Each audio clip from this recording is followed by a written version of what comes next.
public defender is an attorney employed by the community and responsible for giving legal aid without cost to any person who seeks it and is financially unable to employ private counsel. It is his duty to defend those accused of crime until the issue is decided in the court of law.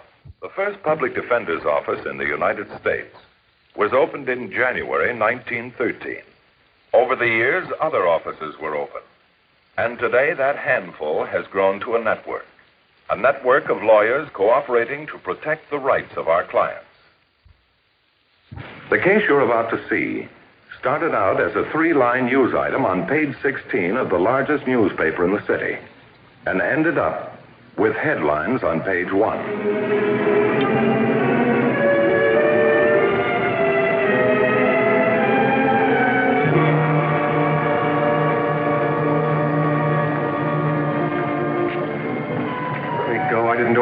Sure, just like you didn't do anything a couple of years ago. How about this? I bought that watch yesterday. Why aren't you wearing it? It's a wristwatch. I bought it for a present for a friend. Come along, Foley. You'll get your chance to tell the judge about it. Please, let me go on. Get in. Get in.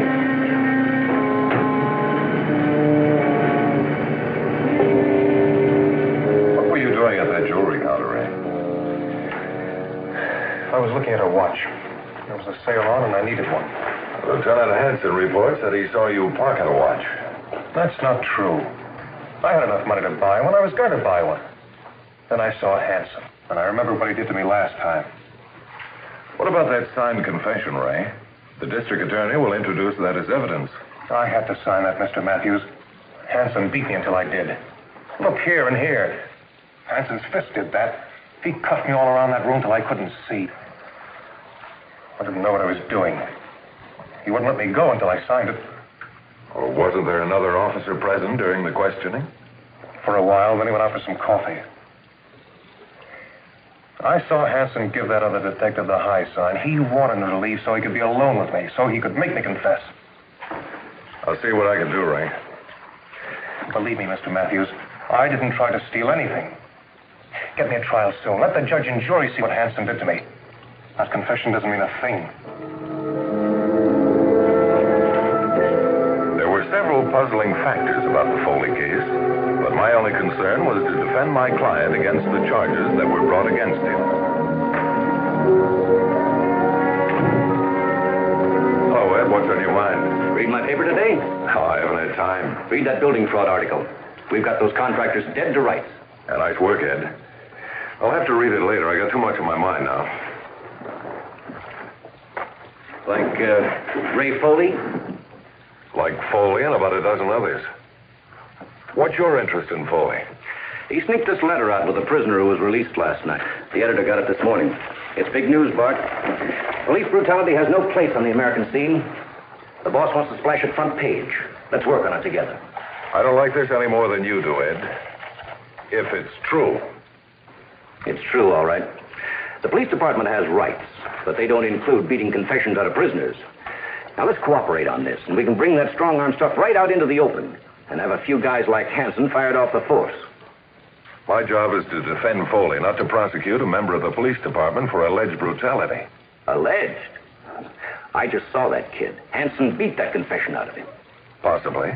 But it's my client's word against Hanson's. Don't be naive. Foley isn't the first one to be forced into signing a confession. The DA will dangle it in front of the jury, and that poor kid will be sent to the joint for 10 years. If Foley is innocent of that shoplifting charge and he was coerced into signing that confession, he'll go free. How? By getting the proof. Well, that's why I'm here, Bart. Now, we can work together on this. The newspaper will give us all the help we need. I don't like this, Williams. I don't want you to make any unsubstantiated charges. I've always worked with the police department, and I intend to maintain a good relationship. This would kill it. A good relationship with a bunch of sadists.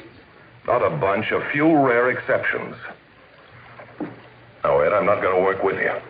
I'm not going to let you use the public defender's office to sell your newspapers. Okay, I'll do it myself. Take a look at the front page tomorrow. Hold it, Ed. Now, my advice is to be careful. There are laws that protect citizens, even policemen, from slander and libel. Now, this front page could cost your newspaper a lot of money. I understand legal fees come pretty high outside of the public defender's office. I'll take my chances.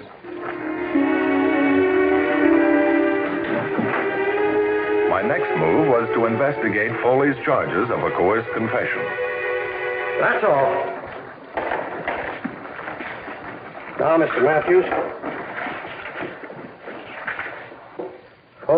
Foley. Here it is. I mugged him at 8:15 that night. How long did it take? Oh, just a few minutes. I had a copy made from the file. This the one you took? Looks like it.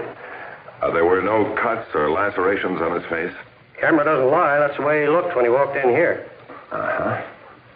And where would he go after he left here? Up to the 3rd floor to get dressed in. Thanks. Oh, wait a minute. Lieutenant Hanson was waiting for him. I think he took him to his office for questioning. Thanks. Next man.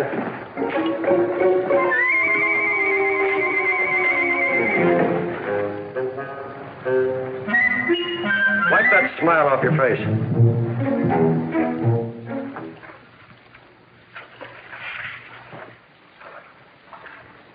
I took Foley in at 9:50. Now, let's see. That would mean he was in with Lieutenant Hanson for an hour and a half. Well, I wouldn't know about that. They sent him up here. I put him away. Now, what was Foley's condition when you took him into the cell? Condition? He looked sober to me. No, I mean his face. Was it cut, bleeding? Why all the questions? Well, it's Foley's contention that Hanson forced him into signing a confession, used his fist to get it. Now, how was Foley's face when you took him into that cell? I didn't notice. It was dark. I just took him back to Tank 3 Easy and locked him up. Why don't you ask the lieutenant? Now, Foley said that he asked for hospital care. That's right. And what time was that? 11:10. I sent a trustee up with him. Well, did you happen to notice how his face looked when he came out of the cell? I didn't notice. Oh, thanks. Thanks very much. Yes, sir, I remember Foley. I took care of him. What was his condition? Very badly beaten up. Cuts, bruises. Well, what would you say was the cause of the wounds? Apparently a fight. Well, what about his hands? Were there any knuckle bruises, as if he had fought back? No, I don't think so. There's no indication of it here. Well, thank you, nurse. You've been very helpful. You're welcome. They took you to the tank at 9:50. The jailer has no recollection that your face was marked. He wouldn't. He's a cop. They're all alike. They stick together. Now, why did you wait until after 11 o'clock before asking for hospital treatment? Well, I thought the bleeding would stop. But it didn't. It began to hurt, and I couldn't sleep. Uh-huh. Now, 2 years ago, you were arrested by Hanson for stealing a car. How did you plead? Guilty? Yeah. I was running around with a couple of fellows. I didn't know any better. But I haven't done anything like that since. Up until a couple of weeks ago, I've been working at the factory. I got laid off, but they promised to call me back. And how did Hanson treat you at the time of that arrest? Rough. He pushed me around plenty. He didn't have to. I told him I was guilty, but that didn't stop him. Now, there were 3 men in that cell when you came in. They could witness the fact that you were cut and bleeding. If we could find them, but they've all been released. Transients. Well, what do you want them for? Get me a trial soon. Let the judge and jury see what Hanson did to me. One look at me and they'd know he forced me to sign that confession. I'd rather have the proof. I'll talk to you again, Ray.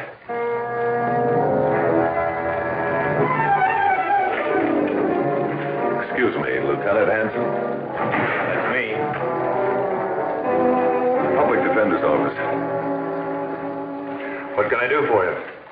Well, I'd like to talk to you alone, if you don't mind. Sure.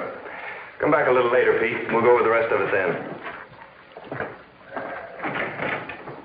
What's on your mind? I'm representing Ray Foley. You've got nothing to represent. I caught him cold. Do you mind telling me about it? Foley stole a watch in the department store. I followed him outside. I arrested him. The watch was in his possession? It was. It's all in the report. He signed a confession. Well, Foley says that confession was obtained by force. Foley's a liar. I didn't touch him. Well, an hour and a half is a little long to question a prisoner, isn't it? Some of them we questioned for days. I just sat there and looked at Foley until he spilled. Are you sure, Hanson? You sure you didn't beat him up while you were looking? Move along, Williams. I'm busy. My newspaper is interested in the Foley case. His story of the confession and yours seem to differ a little. I don't have to tell you anything, Williams. Maybe you'd better go, Ed. I'd like to discuss this with the lieutenant alone. The public's got a right to know what's going on. We got a letter from Foley stating that you darn near tore his head off getting that confession. What have you got to say about it? I say the kid's nuts. That's no explanation. What did you use? Your hands, a bat, a rubber hose? All right, let's take it easy. No reason to lose our tempers. Get him out of here, Matthews. You don't scare me, Hanson. I'm not behind the bars. You're not clubbing a confession out of me. I'm warning you. Just because you've got a badge doesn't give you the right to slap people around, even if they are criminals. I didn't slap anybody around. I tell you, the kid's lying. I don't believe you. Neither does anybody down at the newspaper. We think that you muscleheads ought to be blown right out of the department. And I'm lighting the fuse under you right now. And we're not going to stop until you and every cop like you is off the city payroll.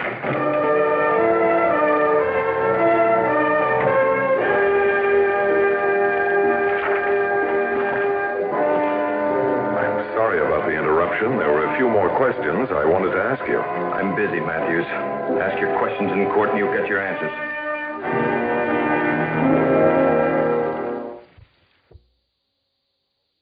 The next morning, it was front-page news. Police brutality charged. Foley tells story of his confession. I tried to reason with Williams, but he wouldn't listen. I tried to call you at the station a little while ago. I hope you're satisfied. You and that pal of yours sure fixed up everything fine. Well, I had nothing to do with this. Oh, you kidding. You and your public defender's office. We got a confession out of that guy. Now, what are you trying to do? Oh, hold on. You hold on.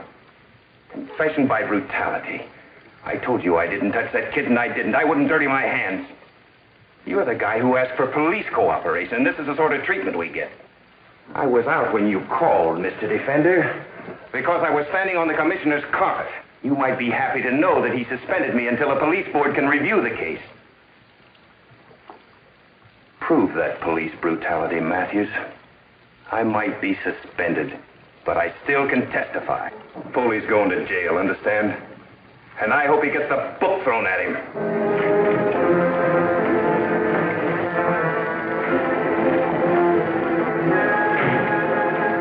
Well, the lieutenant seems to be perturbed. He has reason to be. He was just suspended. That's great. A few more days of that, and we'll have the mayor and the council demanding a full-scale investigation of the entire dirty mess. Now, as far as I'm concerned, Ed, this story is nothing but rank sensationalism. You had no evidence, no justification, whatever, for publishing it. I'm not worried. The story is the truth. Is it? How can you be sure Hanson did touch him? Where's your proof? I got plenty. I got Foley's letter. Forget the letter. That's only Hanson's word against Foley's. I don't want to see Hanson or anyone else crucified unless I know that he's guilty. I've got to have proof that Foley was beaten up before he entered that cell. We know how he looked when he was mugged. We know how he looked a couple of hours later. What else do you need? I've got to have witnesses that saw Foley right after he came out of Hanson's office. If only I could locate one of the prisoners that was in the cell when he came in. A waste of time. We've got this guy Hanson cold. And I say that we haven't. I have to have a witness. I might have gone to the police and asked for their cooperation, but you ruined all of that by blasting that story. All I know, nobody is charging us with libel or slander. You know why? Because that story is the truth. That boy was beaten. That confession was beaten right out of him. And you want to know something else? I'm going to keep that story going until Hanson and all the other mugs like him are kicked right out of the police department. There was no arguing with Williams. His mind was made up. I still had my job to do, to find that witness. 3 bits of humanity, any one of which could corroborate Foley's charges of brutality. I found the wife of one of those men. She hadn't seen her husband since he left jail. Apparently, she had no desire to see him again. The mother of the second one didn't know her son's whereabouts either. She hadn't seen him for weeks. She probably wouldn't see him again unless he needed money. There was absolutely no trace of Harry Adams, the third one. I was just about ready to give up.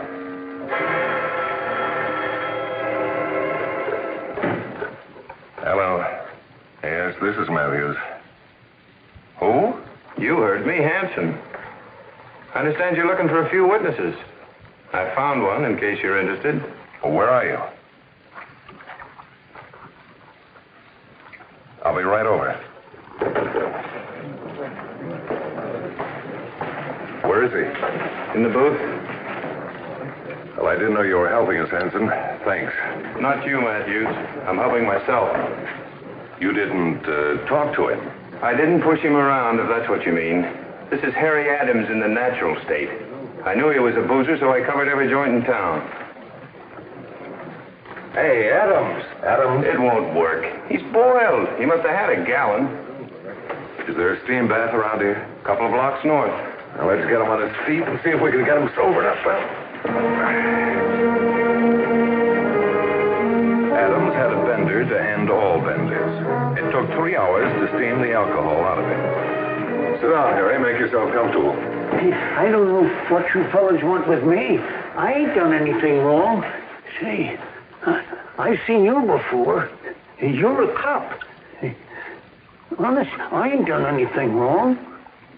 I know you haven't, Harry. I just wanted to ask you a few questions. But I don't know anything. I can't help you. You know, I can't help myself sometimes. Do you know Ray Foley? Foley? Now, there's nothing to be frightened about, Pop. Foley was one of the prisoners in your cell at the county jail. He was admitted the night before you were released. Well, I remember a couple of fellas. Saunders and Billings. Yeah, his name is, was there another one? I'll try to remember, Harry. He came in the night before you were released, about 10 o'clock. Here's his picture. Take a look at it. Yeah, he does look familiar. Maybe I know him if I saw him. Well, see, I don't want to get anybody into trouble. I just want to be left alone. I was hoping you could get somebody out of trouble, Harry. Out of trouble? Who are you calling? The attorney room. We'll get Foley down and see if Adams can't make an identification. Yeah, maybe an identification. Yeah. This is the first visiting room I was ever in. As a visitor, folks usually visited me. Sit down, Pop. Head of the table for you.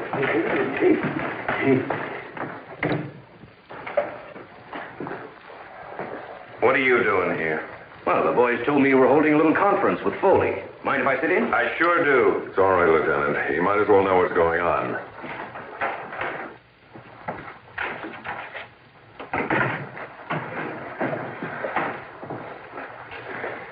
They said you wanted to talk to me.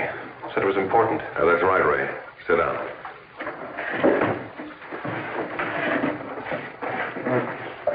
Look him over carefully, Adams. Is he the man who was admitted to your cell about 10 o'clock that night? Who, him? Go ahead, answer the question. Oh, yeah, sure, that's him. It was around 10 o'clock. Well, I wouldn't be sure about the time. You see, the other fellows and me, we were just gabbing a little bit. And when he came through the door, could you see him clearly? Oh, sure. Why not? Well, it must have been pretty dark. Well, you get to see pretty good in the dark when you're in jail a while. Now, tell me, Adams, how did Foley look? His face, I mean. Was he cut and bleeding? No. There was nothing wrong with his face. Are you sure? Sure, I'm sure. He doesn't know what he's talking about. Hanson had just beat me up. I just left him. Shut up, Foley, you're lying. I'm not. I was cut, bleeding. Ask the nurse at the hospital. She'll tell you how bad off I was. Hold it, Foley. Let Adams do the talking. You remember Foley coming in? Oh, I heard him coming down the hall with a jailer. I didn't know he was coming in with us until he stopped in front of the cell. You know, you can hear everything in jail. And like I said, you can see pretty good sometimes, too. All right, young fella, you got the upper berth. Climb in and try to get some sleep. Remember, we like it quiet around here.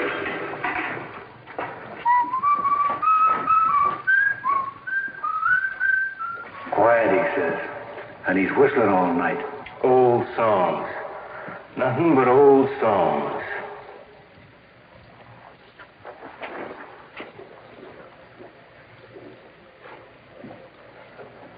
What are you in for?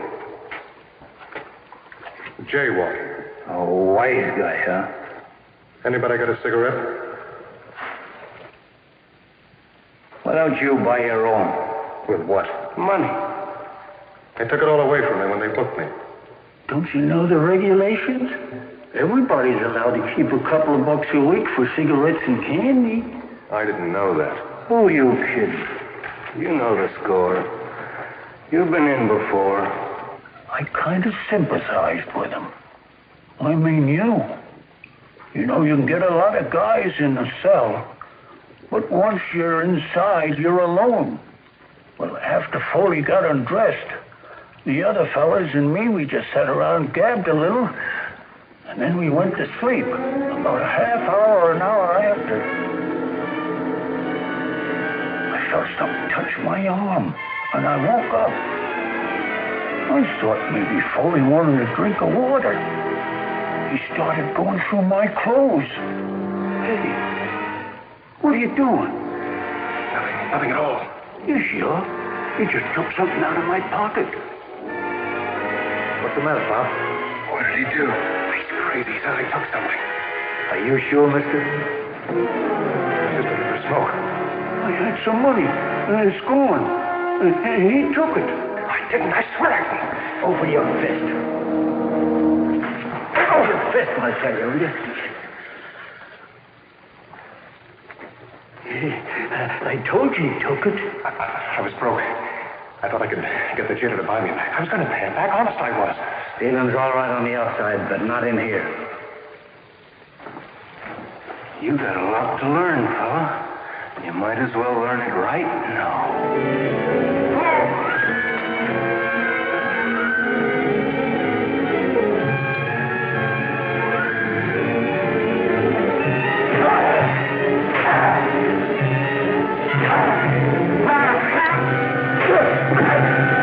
I didn't try to stop him. He had to learn. You know, it's a funny world in jail. A lot of crooks and no good living together. They don't have much, but what they got, you can't steal. You're not going to believe him. He's nothing but a drunk. Oh, I wasn't drunk that night, Foley. After 30 days in the tank, I was cold sober. He's lying. He's lying. Can't you see he's lying? Hanson told him to say that. He's trying to frame me. I'm sorry, Foley. I believe him. Well, you can't. I'm telling you the truth. It's a frame-up. Williams, you read my letter. You published it. You believe me. I don't know how to say this, Lieutenant. I made a mistake. A bad one. I apologize. I'll print a retraction tomorrow.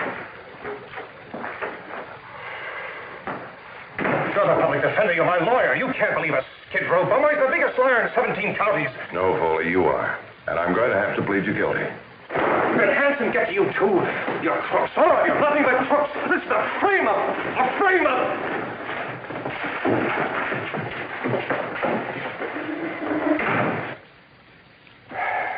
Well, Lieutenant, it's easy to see what happened. After the boys roughed him up, he figured out a way to twist it to his own advantage. He wrote the letter to the paper and blamed you for the beating. He lied to everyone. He even lied to his own lawyer. I'd appreciate it if you'd tell that to the police board first thing tomorrow morning.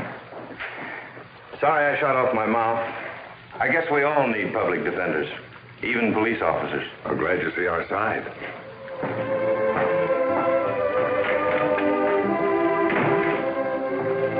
Come on, Pop. Let's go home. You've had a big night. Oh, how about a little drink? Yeah, sure. Coffee. Lieutenant Hanson was reinstated and is now back on the job. Ray Foley was sentenced to from 1 to 10 years. But the judge felt that Foley's malicious lying was an indication of instability and recommended psychiatric care while he was serving out his time. The case you have just seen was brought to a fair and just conclusion through the efforts of a public defender.